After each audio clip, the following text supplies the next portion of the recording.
হরিপালের সব থেকে বড় দোকান।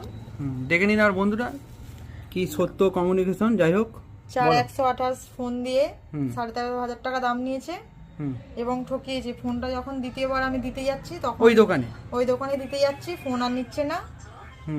আর বেশি দাম দিয়ে মানে ফোন ওরা বিক্রি করছে কম দামের ফোন। হ্যাঁ, এবার বলে দিচ্ছি, এই যে একে ফোনটা অনেক টাকা বেশি দাম দিয়ে দিয়েছে, সেটা তার দোকানের নাম নিয়ে আমি কিছু বলতেও চাইছি না, যাই হোক দোকানটা এইটা। কিন্তু মেন ব্যাপার হয়ে যাচ্ছে, যখন ফোনটা দিতে যাচ্ছে তার সমস্যার জন্য সে ফোনটা নিচ্ছেই না এবং ইগনোর করে দিচ্ছে, এরকম ব্যাপার ঘটেছে। যে তারপরে বলো তারপরে কি ঘটলো। তারপরে সমীরদার দোকানে আমি আসি, নতুন ফোন দেয় 12,000 টাকা দিয়ে 6128। তুমি খুশি তো? এবং তোমার ফোনটা আমি নিয়ে নিয়েছি। হ্যাঁ, আমার ফোনটা সমীরদা নিয়ে নিয়েছে। দর্শকদেরকে কি বলতে চাইবে? বড় দোকান হলো চোর যাকে বলে আর কি, গরিব মানুষদের থেকে ঠকিয়ে টাকা রোজগার করছে।